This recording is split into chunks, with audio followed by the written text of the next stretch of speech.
Khamsah 5, humus 1/5. 1/5 berapa persen? 20%. Nabi perang Badar dapat harta rampasan perang dalam kitab Sofiyur Rahman Al-Mubarakfuri Ar-Rahiq Al-Maktub, la taqillu an khamsina alfi dinarin zahabin. 50.000 keping uang dinar. 1 dinar beratnya 4,25 gram. 4,25 gram emas sekarang sama dengan 4.250.000 kali 50.000 keping. Berapakah harta rampasan perang saat itu dan berapakah jatah Nabi? Kita hitung ya. 1 keping 4,25 gram, emas 24 karat. Berarti sekarang 4.250.000 kali 50.000 keping. 212.500.000. Jatah Nabi 20%. 40 juta. 212 miliar. 40 M jatah Nabi. 40 M itu kalau ada orang punya duit 40 miliar itu kaya apa miskin? Siapa bilang Nabi Muhammad miskin? Bismillahirrahmanirrahim. Assalamualaikum warahmatullahi wabarakatuh. Alhamdulillah wassalatu wassalamu ala Rasulillah sayyidina wa maulana Muhammad ibni Abdillah wa ala alihi wa sahbihi wa man tabi'ahu wa mawalah. Subhanaka la ilma lana illa ma 'allamtana innaka antal alimul hakim. Rabbi shrah li sadri wa yassir li amri wa hlul 'uqdatam min lisani yafqahu qawli. Qala al-musannifu rahimahullah bisanadihi. Imam Abu Zakaria Yahya bin Syaraf An-Nawawi dengan sanadnya berkata dalam kitab Riyadhus Shalihin min kalami Sayyidil Mursalin an Abi Sufyan, dari seorang laki-laki namanya Sakhr bin Harb. Sakhr bin Harb. Sakhr batu cadas, batu padas, batu yang sangat keras. Harb perang. Jadi namanya batu anak perang. Ini nama orang Arab tuh unik-unik. Dipanggil dia dengan Abu Sufyan karena ada anaknya namanya Sufyan. Hadis ini diriwayatkan dari Abu Sufyan. Kalau antum ingat laki-laki yang membawa kudanya berwarna hitam menginjak-injak jenazah perang apa yang Nabi kalah waktu di Madinah? Perang Uhud. Dia mencari-cari mana Muhammad sallallahu alaihi wasallam. Inilah dia Abu Sufyan. Abu Sufyan musuh bebuyutan Nabi Muhammad sallallahu alaihi wasallam. Fi hadisihi tawil, dalam sebuah hadis yang tawil, hadis yang panjang.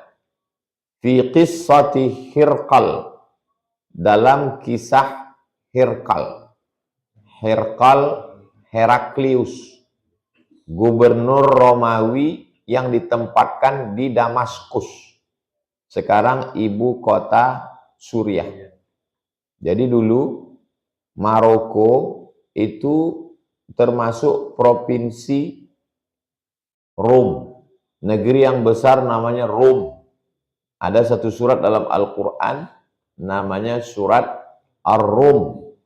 Sahabat Nabi ada yang berasal dari Rom, namanya Suhaib Ar-Rumi, merantau ke kota Makkah Al-Mukarramah. 2 kerajaan besar waktu itu. Satu lagi nama kerajaannya Faris atau Furs, Persia, Iran sekarang. Yang kedua namanya Rom, Itali sekarang.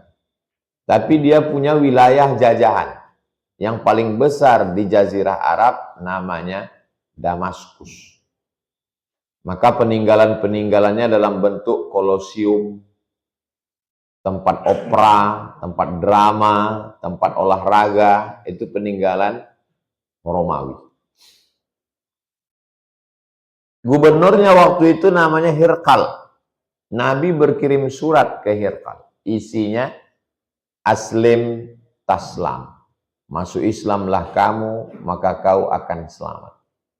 Wa illa, kalau kau tak masuk Islam, fa'alaika dzambul arisiyin. Maka semua dosa orang Romawi, kau yang menanggungnya. In taslam falaka ajrani. Kalau kau masuk Islam, pahalamu 2 kali lipat. Hirqal, kalau kau masuk Islam, pahala kau 2 kali lipat. Kalau kau tak masuk Islam, semua dosa orang Romawi, kau yang menanggungnya. Nah, itulah maka berlomba-lomba orang mau mendaftar ke KPU 2023. Kenapa? Karena kalau dia taat, pahalanya 1 provinsi. Kalau taat antum jadi gubernur, 1 provinsi pahala antum. Sekali antum sholat, pahalanya bukan 27, 6,7 juta penduduk Riau. Tapi kalau antum tak taat, jabatan tak lama, cuma 5 tahun. Tapi hisabnya sangat lama. Jadi ketika surat itu datang, dikasihnya minyak wangi surat itu. Diciumnya, diletakkannya ke kotak kayu. Jadi Hirqal termasuk yang memuliakan surat Nabi. Beda sama Kisra, Raja Persia.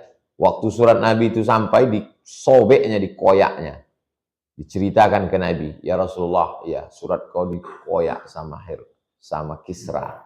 Apa kata Nabi? Mazzaqallahu. Allah juga akan mengoyak-ngoyak kekuasaannya.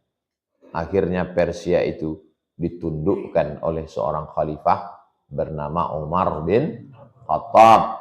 Sakit hati mereka, maka ditikamnya lah Umar bin Khattab. Itulah dia Abu Lu'lu'ah, yang kuburannya dibangun megah dengan taman oleh Syiah, karena mereka senang sekali atas kematian Umar ibn Khattab di tangan Abu Lu'lu'ah. Jadi Hirqal ketika dia dapat surat Nabi ini, dia penasaran. Kira-kira bagaimana sifat Nabi Muhammad SAW itu.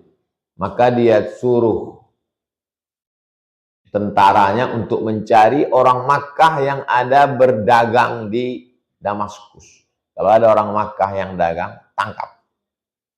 Dapat mereka lah pedagang dari Makkah. Namanya, inilah yang meriwayatkan hadis. Namanya Abu Sufyan. Tangkap dia. Ditangkap Abu Sufyan, dibawa berjumpa dengan Heraklius. Ditanya sama Heraklius, kenal kamu dengan Muhammad SAW? Hadis panjang dalam Sahih Muslim. Cari nanti dalam Sahih Muslim. Ini dipotong oleh Imam Nawawi, karena yang mau dia ambil ujung ini. Tapi sebagai pengantar, saya ceritakan sedikit. Kenal kamu dengan orang yang mengaku Nabi di kota Makkah? Kata Abu Sufyan, kenal. Apakah ada bapaknya, kakeknya yang raja? Tak ada. Kenapa itu yang ditanya Heraklius? Karena kalau ayahnya raja, pasti dia ingin jadi raja. Ada atuknya dulu raja? Tidak ada. Berarti dia mau jadi nabi ini bukan mau jadi raja. Apa kalian disuruhnya? Kami disuruhnya sholat, jangan menyembah berhala, disuruhnya kami amanah, dilarangnya kami dusta. Panjanglah dialog Abu Sufyan dengan Heraklius. Sampai akhirnya kata Heraklius, kalau betul yang kau cakapkan tentang laki-laki itu, maksudnya tentang Muhammad SAW, la yamliku, maka dia akan menguasai maudhi'a qadami hadza, tempat tapak kakiku berdiri ini, dia akan menguasai tempat ini. Apakah betul yang dikatakan Heraklius?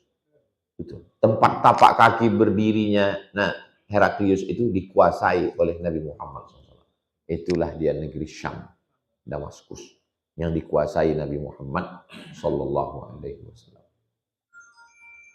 Kalau betul yang kau katakan ini Heraklius tentang dia, kau tak bohong, maka dia akan menguasai tempat tapak kakiku berdiri ini. Jadi Nabi Muhammad SAW itu sudah dikenal oleh orang-orang yang membaca Taurat dan Injil. Sebagaimana kata Allah, alladzina atainahumul kitaba ya'rifunahu kama ya'rifuna abna'ahum. Mereka yang kami beri Taurat dan Injil mengenal Nabi Muhammad SAW sebagaimana mereka mengenal anak kandung mereka sendiri. Heraklius rajin membaca kitab suci. Sifat-sifat Nabi Muhammad itu mau dicocokkannya dengan dialognya dengan Abu Sufyan, dan dia dapat. Lalu kemudian dia pun berbicara dengan menteri-menterinya. Ada ketertarikan dia mau masuk Islam. Tapi begitu dibicarakannya, mungkin ini Muhammad inilah Nabi terakhir, juru selamat yang dikirim Allah. Akhirnya ribut. Abu Sufyan menceritakan tapi Abu Sufyan tak paham karena mereka tidak bahasa Arab. Ketika Heraklius berbicara dengan menteri-menterinya, ribut mereka. Jadi dia tidak masuk Islam itu karena menteri-menteri ini tak setuju. Takut dia kalau sampai dia masuk Islam, dicopot jabatannya.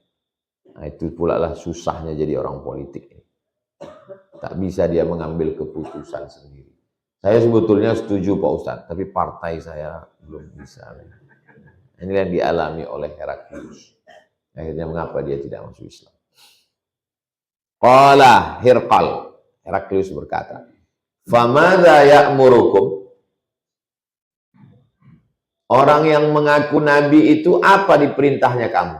Apa disuruhnya kamu? Maksudnya Nabi Muhammad SAW. Ya'nin Nabiya SAW. Qala Abu Sufyan. Abu Sufyan menjawab.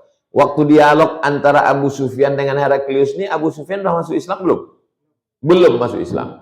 Abu Sufyan masuk Islamnya baru tahun ke-8. Dalam perjuangan itu ada 4 Abu. Yang pertama, mau menang, mau kalah, mau senang, mau susah, tetap setia. Abu Bakar. Mau menolong, tapi tak mau ikut. Abu Thalib. Mau menang, mau kalah, mau susah, mau senang, pokoknya kau tetap musuhku. Abu Lahab. Setelah menang, baru mau berkawan. Abu Sufyan. 4 jenis Abu. Itu neraka jahanam tempatnya setan. Jangan antum sebut-sebut di masjid. Haram hukum menyebut babi dalam masjid. Jadi dalam perjuangan antum ketemu dengan 4 Abu. Setelah Nabi membawa 10.000 pasukan ke kota Makkah tahun ke-8, disebut dengan peristiwa Fathu Makkah. Masuk Islamlah Abu Sufyan. Nama istrinya Hindun. Hindun itulah yang mengutus Wahsy berkulit hitam untuk menyobek-nyobek jantung Hamzah. Setelah dibelahnya Wahsy, kalau kau bisa membunuh Hamzah, nanti kau kubebaskan jadi budak, kau jadi orang merdeka. Datanglah Wahsy, budak sahaya membawa tombak. Dia tidak membunuh yang lain, target dia cuma satu, Hamzah. Waktu perang Uhud tahun ketiga. Musilat bihi, bunyi kalimatnya dalam kitab sirah. Mim, sa, lam, ta. Musilat bihi. Musilat bihi dalam kamus Arab Inggris, mutilation. Dia memutilasi Hamzah. Telinga Hamzah itu diguntingnya, hidung Hamzah itu dipotongnya, telinga diguntingnya, dicucuknya pakai jarum, pakai benang, dijadikannya rantai. Dibelahnya dada Hamzah, ditusukkannya hirbah tongkat pendek ke belakang Hamzah, tembus sampai ke selangkangan. Dibelahnya dada Hamzah itu, lalu hatinya diberi, jantung Hamzah itu diserahkannya ke Hindun, dikunyah Hindun, bini Abu Sufyan. Abu Sufyan ini dengan gagahnya membawa kuda hitam, menginjak-injak jenazah sahabat, mencari mana Muhammad. Dia sudah disembunyikan di atas bukit. Disitulah sahabat itu meminta, berdoalah ya Rasulullah. Doa, kau punya satu doa mustajab. Kalau kau berdoa, mati mereka ini semua, rata dengan tanah. Nabi-nabi sebelumnya begitu, berdoa tenggelam, berdoa gempa, berdoa ditelan bumi. Apa kata Nabi? Biarlah doa itu kusimpan, syafa'atan li ummati yaumil qiyamah. Kusimpan doaku untuk mereka nanti hari kiamat. Allahumma hdi qaumi fa innahum la ya'lamun, kata dia. Berikan mereka hidayah ya Allah. Nah, inilah dia, ini dia Abu Sufyan.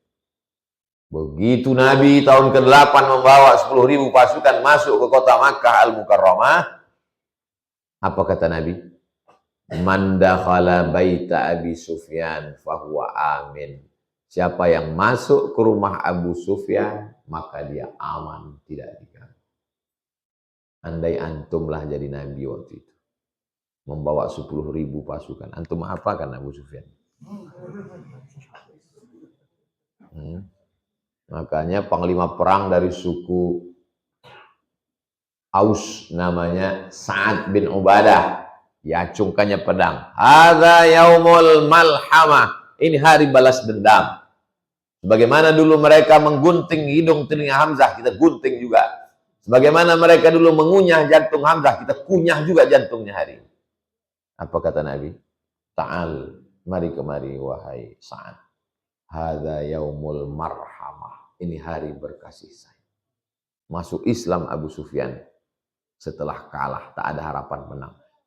Otomatis dia jadi mu'allab. Mu'allab dapat jatah zakat. Berapa dikasih Nabi? 100 ekor onta. Kali 50 juta. Berapa itu? 50 juta kali 100. 5M. Bulat untuk Abu Sufyan. Bisa antum jadi Nabi ke-26. Bagaimana perlakuan Nabi dengan Hindun? Hindun bersumpah aku tak akan masuk Islam, kata Hindun. Ternyata setelah tahun ke-8 masuk Islam dia. Dia je orang. Dulu kau bilang tak mau masuk Islam, sekarang kau mau masuk Islam. Apa kata Hindun? Aku tak masuk Islam. Islam itu yang masuk ke hati. Waktu Nabi sedang duduk-duduk di atas bukit Sofa. Waktu pembebasan kota Makkah itu 19 hari Nabi di Makkah. Waktu Nabi sedang duduk di bukit Sofa, datanglah Hindun. Apa kata Hindun? Inna Aba Sufyan rajulun syahih. Lakiku Abu Sufyan itu rajulun syahih. Orangnya pelit. Boleh tak ku ambil duitnya untuk makan anak? Ternyata Abu Sufyan bakhil. Tamak. Akhirnya dia tetap masuk. Punya anak laki-laki namanya Muawiyah bin Abi Sufyan. Itulah yang jadi khalifah setelah Hasan. Abu Bakar, Umar, Utsman, Ali, Hasan. Terbunuh Sayyidina Al-Hasan. Meninggal kena racun Muawiyah bin Abi Sufyan. Qala Abu Sufyan menjawab, qultu, ku jawab pertanyaan Heraklius. U'budullaha wahdah. Abu Sufyan, iya, kau dari Makkah, iya, jumpa kau dengan Nabi itu, jumpa. Apa kau diperintahnya? Kata dia, u'budullah. Menyembah Allah wahdah saja. Sedangkan kami menyembah Allah juga, tapi menyembah Lata, Uzza, Manat, Hubal. Dulu menyembah Lata, ini beberapa hari ini menyembah Latu. Asiklah dibuat Latu. Ubudullah, hanya menyembah Allah wahdah saja. la tusyriku bihi syai'a. Jangan kamu persekutukan. Anak-anak sekarang banyak tak tahu sekutu. Sekutu pasti tanya, apa itu sekutu? Kutu. Tentara sekutu dibonceng oleh Mika. Koalisi beberapa negara untuk menjajah Indonesia. Sekutu artinya ramai-ramai. Geng. Allah itu tidak boleh ada sekutunya. Labbaik Allahumma labbaik, labbaika la syarik. Tiada sekutu. Saya laki-laki, bawa istri. Maka saya katakan, hadhihi syarikatu. Kalau laki-laki, syarik. Kalau perempuan, syarikatu. Hadhihi syarikatu hayati. Ini orang yang saya berbagi hidup dengan dia. Ini teman kamu. Hal hadza sadiquka? Is this your friend? Hadza syariki. Ini sekutu saya. Syarik, teman berkongsi. Allah tak punya teman kongsi. Allah itu la ilaha illallah. La syarika lah. Tak boleh ada sekutu bagi Allah. Allah itu qul huwallahu ahad.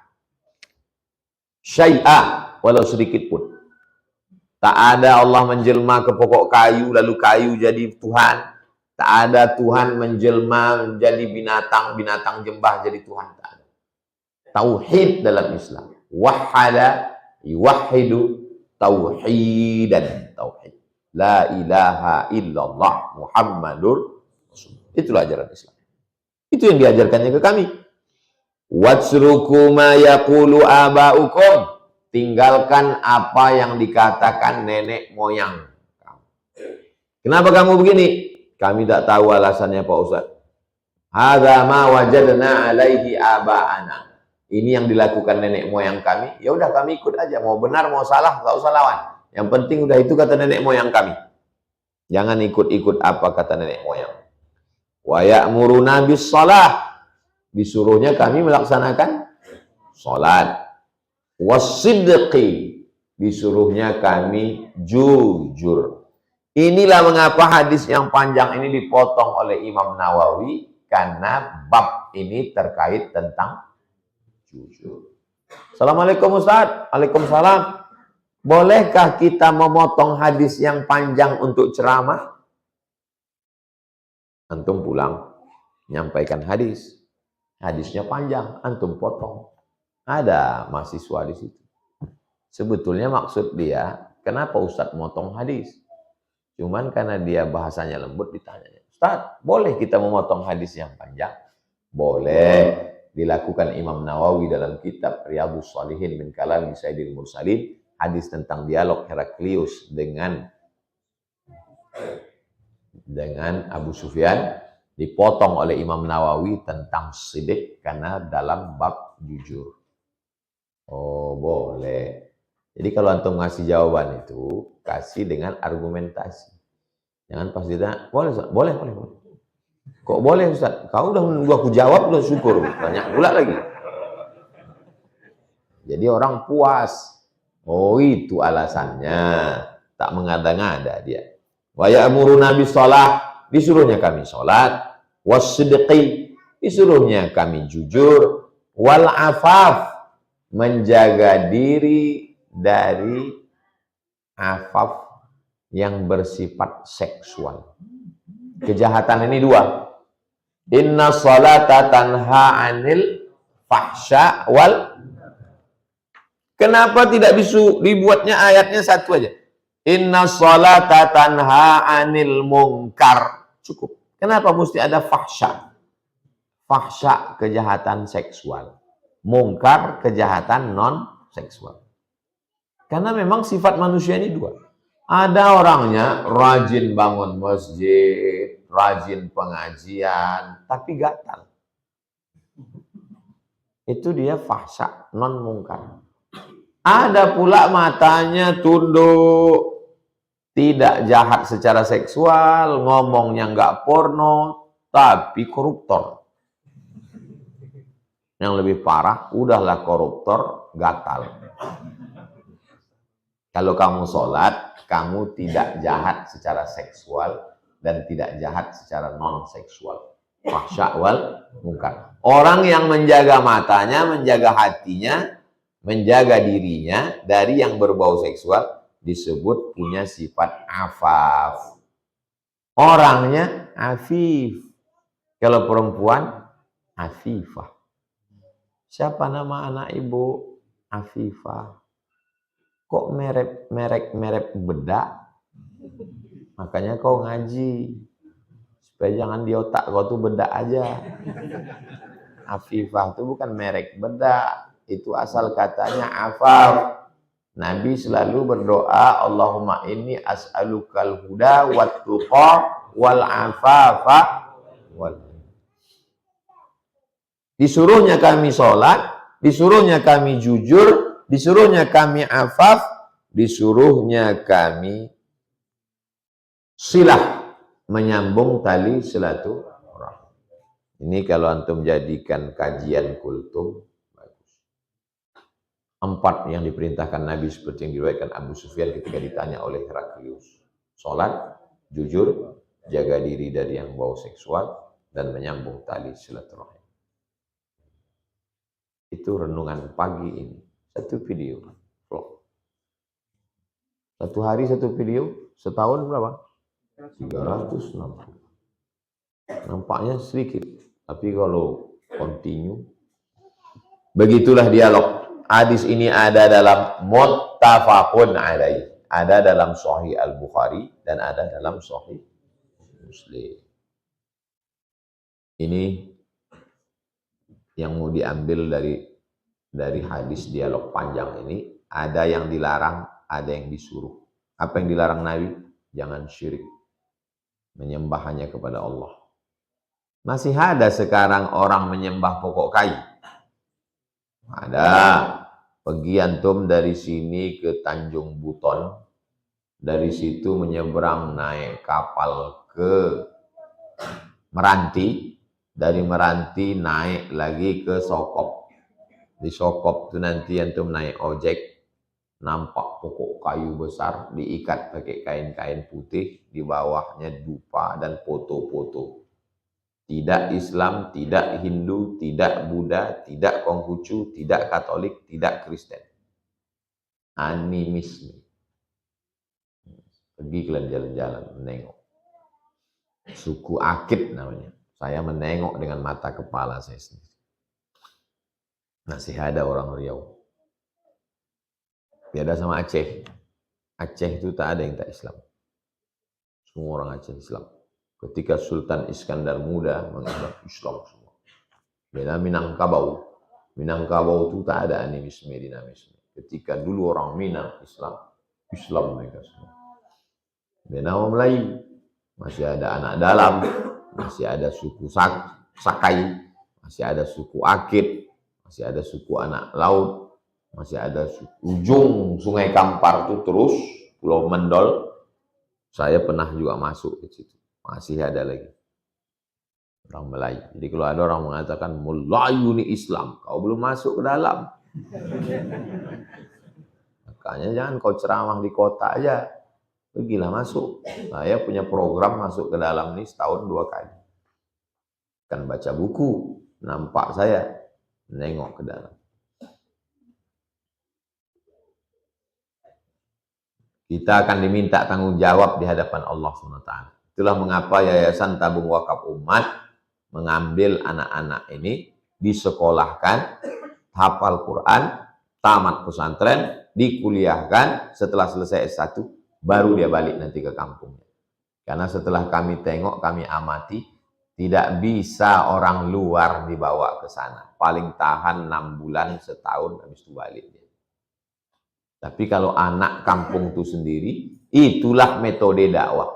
Wa ila adin akhahum huda, wa ila madyana akhahum syu'aiba, wa ila samuda akhahum salihah. Akhahum, saudara mereka yang berdakwah ke mereka. Jangan orang luar. Jadi setelah melihat pengalaman masuk, tak bisa orang luar. Mesti saudara mereka sendiri. Anak-anaknya itu ditarik, disekolahkan, nanti setelah tamat balik lagi.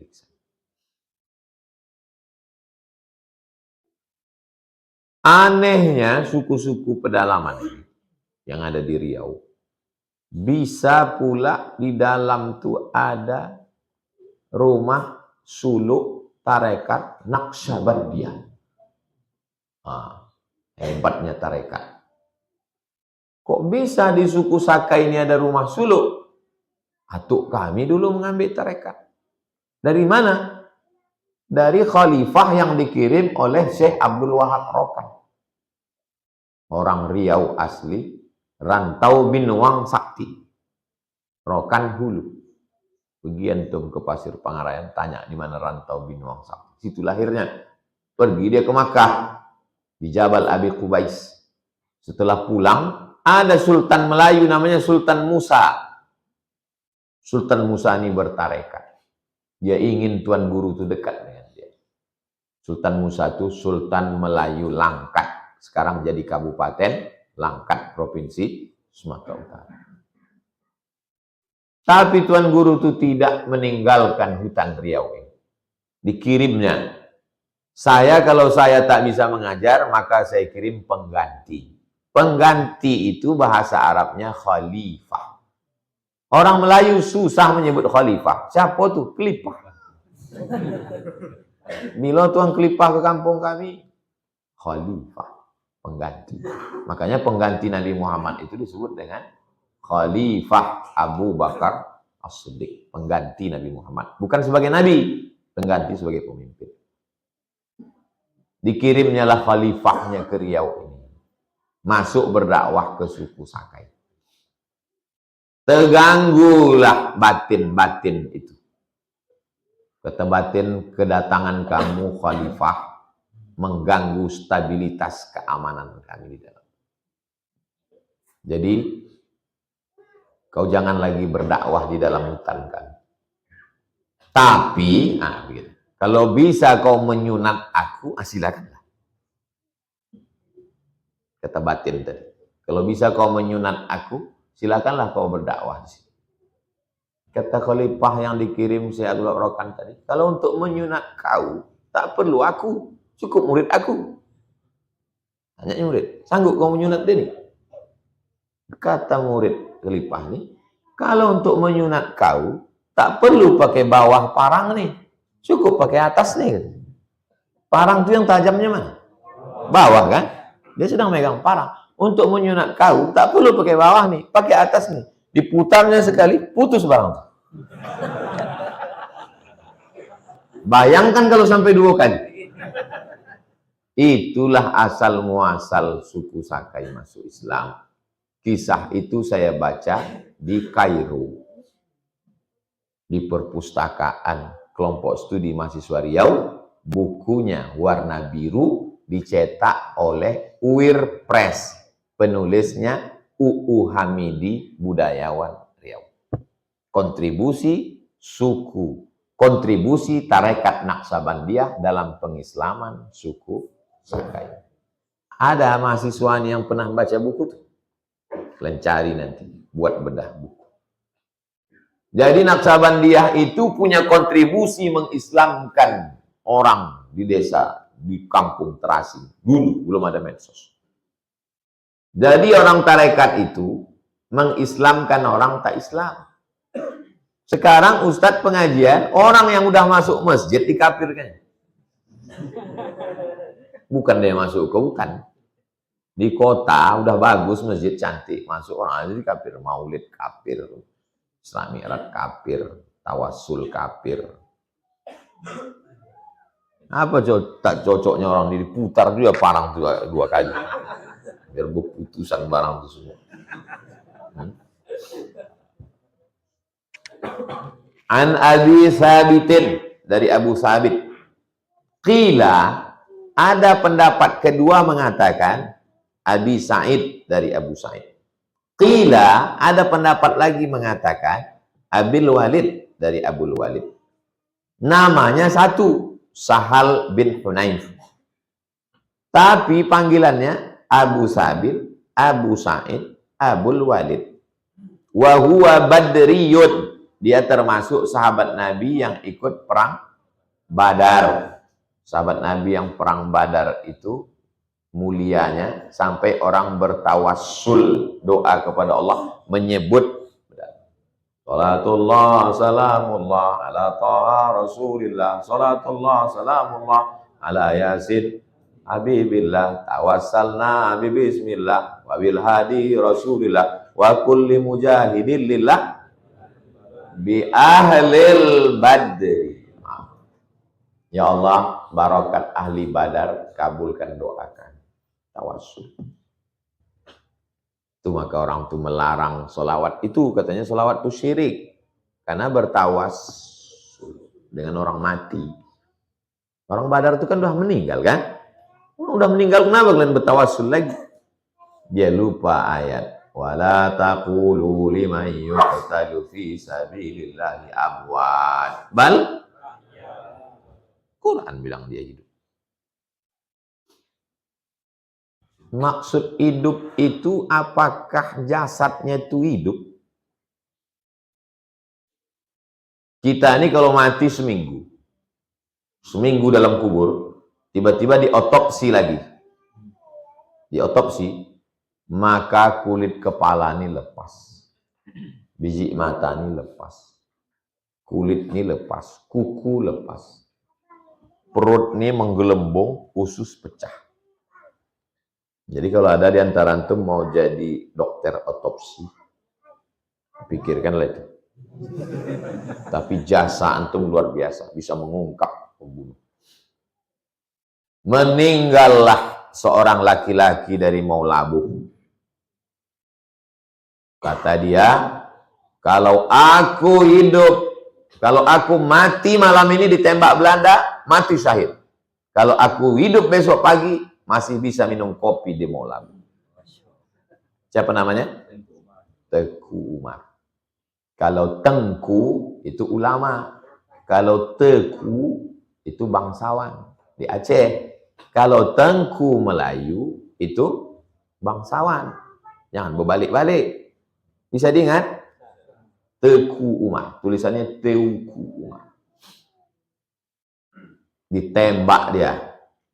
Pas jantungnya. Meninggal. Jenazahnya mesti ditangkap. Tangkap Teku Umar dalam keadaan hidup atau mati. Ternyata orang Belanda itu saking takutnya, jenazahnya pun mau diambil orang itu juga. Dilarikan muridnya. Dilarikan muridnya, dikubur. Kubur pertama. Dicari Belanda. Sudah 6 bulan di kuburan pertama. Digali lagi sama muridnya. Digendong mereka lagi. Dibawa ke kuburan kedua. Di kuburan kedua 8 bulan. Dicari Belanda lagi, mau dicuri orang itu jenazahnya, mau dibawa ke Ratu Belanda untuk buktikan ini dia udah mati. 8 bulan di kubur yang kedua, dilarikan lagi, akhirnya di kubur yang ketiga, di dalam hutan, di balik bukit. Masuk ke hutan, naik ke bukit, turun, itulah kubur yang ketiga. 6 bulan, 8 bulan. Ada tak yang terlintas di pikiran Anda? Kok jenazahnya tak busuk? Bukti bahwa orang yang mati syahid itu tak dimakan cacing tanah. Di kuburan yang ketiga itulah yang sekarang makamnya di dekat Maulabu yang kemarin saya ziarah ke sana. Saya tanyalah penjaga kubur, sunyi dalam hutan. Banyak orang ziarah kemari. Hari ini 1000, Pak. Tanggal 25 Desember kemarin, tanggal merah, 1000 orang datang ziarah. Entah berapa ekor memotong lembu untuk makan orang berziarah. Ya Allah, nanti panjang umur untuk datang ziarah Teku Umar. Sambil buat video, kalau aku mati, mati syahid. Kalau hidup besok pagi, masih bisa minum kopi di Maulabu. Hidup ini simpel aja bagi mereka. Hidup ini bagi mereka sesimpel itu. Tak sampai setengah sayap nyamuk. Itu maka mereka tidak stres. Orang sekarang dunia ini mau dimasukkan ya ke kepalanya, pecah pembuluh darah. Kalau mati tak apa-apa, setengah mati. Wa huwa badriyun. Ini Sahal bin Hunayf adalah pejuang perang Badar. Apa kata dia? Annan Nabiyya sallallahu alaihi wasallam qala, Nabi bersabda, "Man sa'ala Allah ta'ala syahadata bisidqin." Siapa yang minta kepada Allah supaya mati syahid bisidqin, dengan jujur, bukan basa-basi. Ballaghahu Allahu manazil asy-syuhada. Allah menyampaikannya ke makam level orang mati syahid. Wa in mata ala firashihi, walaupun matinya di atas kasur. Antum pernah berdoa supaya mati syahid? Kalau pernah antum berdoa, ya Allah matikan aku mati syahid, dan jujur antum ngomong bisidqin, maka antum mati sebagai syahid dan nanti di akhirat selevel dengan ma'as syuhada. 4 yang kita mau tuh, ma'an nabiyyin wasiddiqin wasyuhada wasshalih. Maka nanti antum bangkit bersama syuhada walaupun matinya di atas spring bed, walaupun matinya di atas sofa. Iskariman au mut syahidan. Mati syahid kalau hidup mulia. Hidup sakau, mati konyol. Apa gunanya hidup ini? Rawahu Muslimun. Hadis ini ada dalam Sahih Muslim. Artinya orang yang jujur dalam doanya pun dapatnya makom. Hanya jujur dalam berdoa. Ini sekarang berdoa pun tak jujur. Berdoa pun hanya sekedar lipstick aja. Ya Tuhan kami berkumpul pagi ini di kantor ini. Amin. Allah diaminkan, dia belum berdoa. Dihadiri oleh Bapak Kepala Dinas, Kepala Badan, dan Kepala Kantor, beserta seluruh karyawan-karyawan. Amin. Gitu. Apa pula kau aminkan? Belum lagi dia berdoa. Dia baru cerita lagi. Saya pernah ceramah yang berdoa orang kantor tuh. Belum amin aja. Yang orang tuh udah malas sudah, biar cepat selesai itu gitu. Doa tuh penuh dengan basa-basi. An Abi Hurairah, dari Abu Hurairah, namanya Abdurrahman bin Sakhar. Nama aslinya Abdus Syams, hamba matahari, bin Sakhar, anak batu. Hamba matahari, anak batu. Qala Rasulullah sallallahu alaihi wasallam. Rasulullah bersabda, "Ghaza nabiyyun minal anbiya." Ada salah seorang nabi berperang. Namanya tak disebut namanya. Kenapa nabi itu cuma 25? Karena cuma 25 itulah yang disebut namanya dalam Quran. Banyak nabi lain. Minhum man qasasna alaik wa minhum man lam naqsus. Ada yang kami sebutkan, ada yang tak kami sebutkan. Banyak sekali nabi. Likulli qaumin had. Setiap kaum, setiap bangsa ada nabi. Jadi kalau gitu ada nabi orang Indonesia apa Ustaz? Ada. Namanya tak disebutkan Allah, tak tahu. Salawatullah wa salamuhu alaihim. Salawat dan salam dari Allah untuk para nabi. Faqala liqaumihi. Nabinya ini berkata, apa kata Nabi? La yatba'anni rajulun malaka bud'amra'atin. Kalau ada orang macam ini, jangan ikut aku. Kalau ada jenis manusia macam ini, jangan ikut aku. Bagaimana sifatnya? Rajulun malaka bud'amra'atin wa huwa yuridu an yabniya biha wa lamma yabni biha. Laki-laki yang menjalin hubungan dengan perempuan, lalu kemudian dia janjikan mau menikah, tapi sudah dapatnya kehormatannya, walamma yabni biha, tak jadi dinikahinya. Kalau ada orang model begini, jangan kalian ikut aku, kata Nabi. Ada yang model begini di sini? Takutnya teiyakannya ada. Wala ahadun bana buyutan lam yarfa' suqufaha. Kalau ada di antara kamu ini orang yang membangun rumah tak selesai, menggarap suatu pekerjaan tak selesai. Salah satu contohnya bangun dinding, tiang, atapnya tak dilengkapinya. Jangan ikut aku. Wala ahadun ishtara ghanaman aw khalifatin wa huwa yantaziru auladaha. Kalau ada di antara kamu itu yang membeli kambing atau membeli unta, lalu kemudian dia tunggu anaknya lahir, faghaza fadana minal qaryah salatal asri atau qariban min dzalik. Lalu Nabi ini pun berserta pasukannya berperang, mendekat dari suatu kampung, suatu negeri yang mau diperangi. Udah dekat waktu asar atau mendekati itu. Faqala lisyams.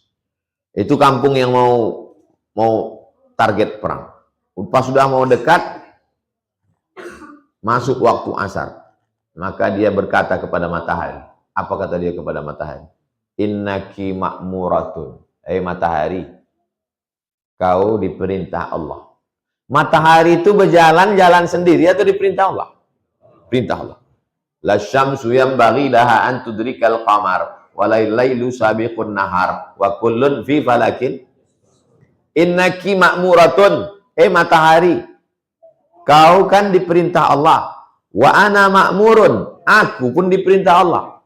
Kalau gitu sama tak kita dengan matahari? Sama. Sama-sama makhluk Allah.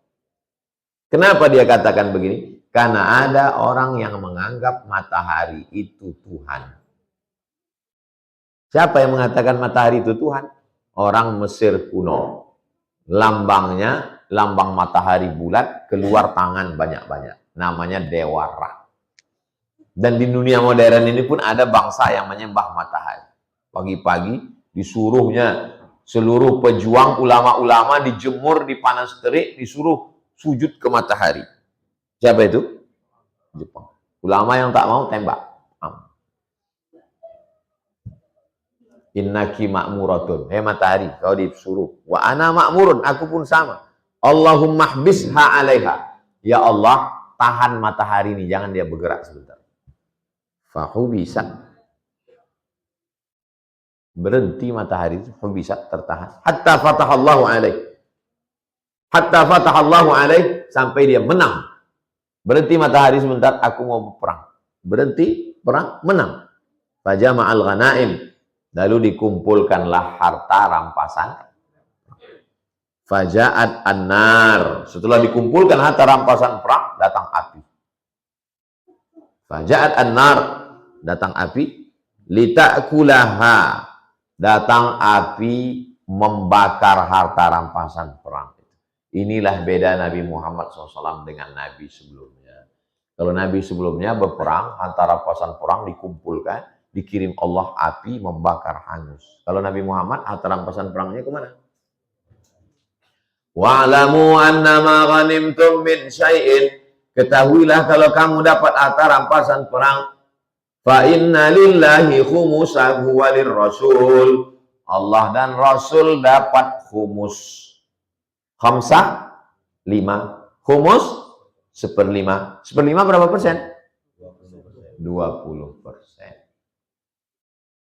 Nabi perang Badar dapat harta rampasan perang dalam kitab Sofiyur Rahman Al-Mubarak Furi Ar-Rahik Al-Maktub. La taqillu an khamsina alfi dinarin zahabin. 50.000 keping uang dinar. 1 dinar beratnya 4,25 gram. 4,25 gram emas sekarang sama dengan 4.250.000 kali 50.000 keping. Berapakah harta rampasan perang saat itu? Dan berapakah jatah Nabi? Kita hitung ya. 1 keping 4,25 gram. Emas 24 karat. Berarti sekarang 4.250.000 kali 50.000 keping. 212.500.000. Jatah Nabi 20%. 40 juta. 212 miliar. 40 M jatah lagi. 40 M itu kalau ada orang punya duit 40 miliar itu kaya apa miskin? Siapa bilang Nabi Muhammad miskin? Dihalalkan bagiku ghanimah. Falam tat'amha. Ketika api itu datang mau memakan harta rampasan perang tadi, tak bisa dimakan. Faqala inna fikum ghululan. Api ini tak bisa memakan harta rampasan perang, ini tak bisa membakar ini, karena ada di antara kalian ini ghulul, curang, penipu. Kalau semuanya hati kalian bersih, tak ada yang mengambil, habis ini. Tapi karena ada yang curang ini maka falyubayyi'ni min kulli qabilatin rajulun. Setiap satu kabilah utus satu perwakilan kemana untuk membaiat. Falaziqat yadu rajulin biyadihi. Maka berbaiatlah. Berbaiat itu seperti orang bersalam. Aku taat kepada engkau, aku tidak curang, aku tidak bohong, aku taat demi Allah dan Rasul. Berbaiat namanya. Baiat itu sumpah setia. Faqala fikum al-ghulul. Ada di antara kamu ini yang curang, penipu, bohong, tak jujur. Fal tubayyi'ni qabilatuka falaziqat yadu rajulaini. Dari suku kau tolong panggil satu orang. Maka datanglah rajulaini, dua orang, au salasatin, tiga orang, biadi. Ya. Fikum al-ghulul. Ada di antara kalian ini yang curang. Faja'u bi ra'sin mithli ra'si baqarah minaz zahab. Kenapa api ini tidak mau memakan harta rampasan perang? Karena ada yang curang. Tolong setiap kalian suku ini berbaiat. Tahu dia, dari kau ini ada yang curang. Panggil 3 orang. 3 orang. Dari kalian yang bertiga ini ada satu yang curang. Patutlah api ini tak bisa membakar karena ada yang curang. Ngaku, siapa yang ngambil? Maka faja'u bi ra'sin. Datanglah mereka membawa ra'sin, kepala. Mithli ra'si baqarah, seperti kepala lembu. Minaz zahab, terbuat dari emas. Kepala lembu dari emas. Berapa kilo itu guys? Fawada'aha. Inilah yang kami sembunyikan tadi wahai Nabi. Ini kepala lembu dari emas. Faja'atin nar, datanglah api, fa'akalatha, habis membakar harta rampasan perang. Kenapa waktu pertama tadi api tak bisa membakar? Karena ada yang curang. Falam tahillal ghanaim li ahadin qablana.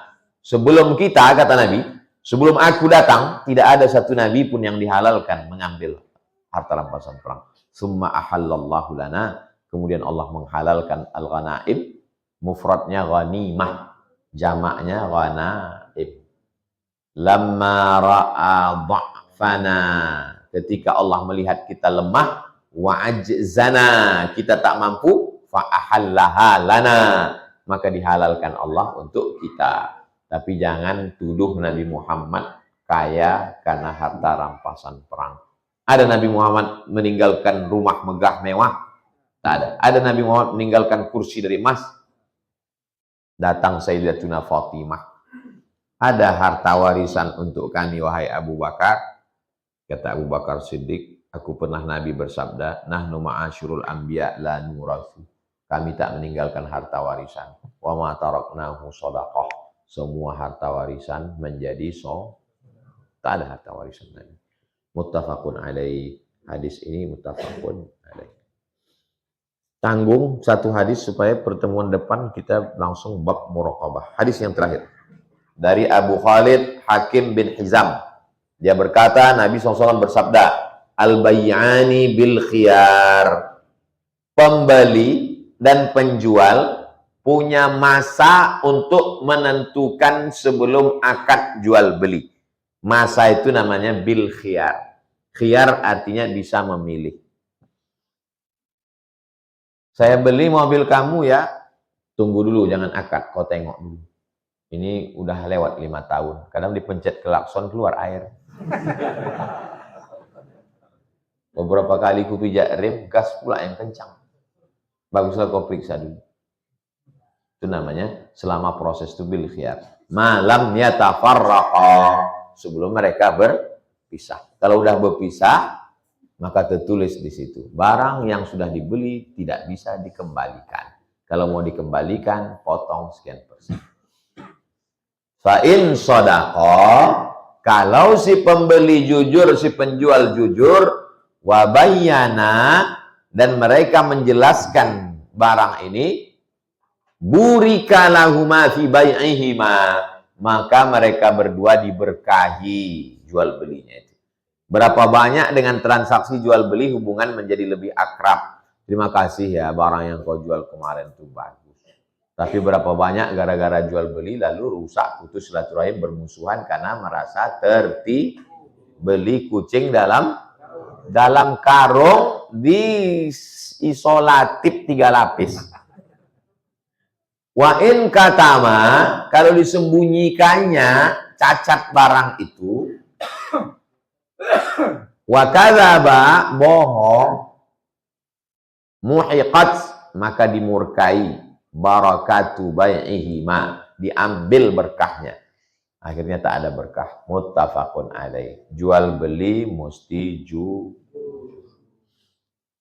Dulu waktu ustaz-ustaz ceramah, Nabi Muhammad itu kalau berdagang disebutkannya, ini barangnya bagus, harganya sekian.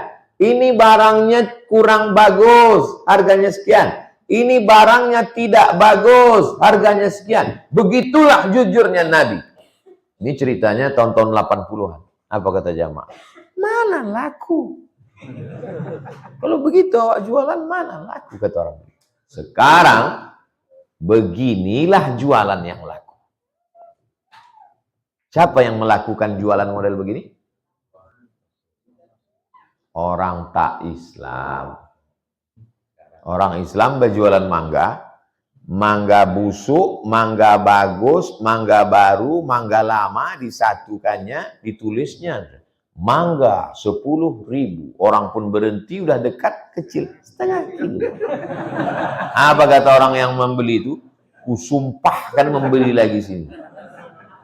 Pergi kita ke tempat orang tak Islam, ditulisnya 3 kotak. Mangga baru petik, fresh, segar, sekilo 100.000. Mangga yang sudah agak lisut, sekilo 75. Mangga yang tidak bagus, hitam-hitam, 25.000. Itulah yang dikejar orang sekarang. Waktu menengok itu, saya tengok, oh, yang dulu dikatakan mustahil, ternyata itulah yang diminati sekarang. Karena orang kalau udah kena ketipu sekali, sampai mati dia tak percaya. Ada satu lagi metode jalan dagang Nabi yang sekarang kalau diceritakan ketawa orang. Tapi nanti sekian puluh tahun lagi dilakukan orang. Ini modalnya segini. Kalau kau mau beli, segini untungnya. Itu sekarang belum. Tapi nanti adalah muncul nanti. Ini modal ini. Karena orang mau tahu barang ini original. Kalau dia sutra, kadar sutranya berapa? Kalau dia emas, kadar emasnya berapa? Dan orang mau. Kalau kadar emasnya sekian, harganya sekian. Kalau kadar sutranya sekian. Yang diketawakan orang dulu, diamalkan orang sekarang, dan yang mengamalkannya orang tak Islam, barangnya laku keras. Islam ini sistem. Siapa yang melaksanakannya, dia akan untung, walaupun dia tak Islam. Islam ini sistem. Ada orang Islam yang beruntung dengan melaksanakannya. Itu contoh. Yang saya sampaikan ini pernah antum tengok. Kalau belum, tengok nanti. Itulah kaji kita subuh ini. Akan datang, kita ketemu judulnya Al-Muraqabah. Muraqabah, pengawasan Allah. Kita lanjutkan setelah yang satu ini.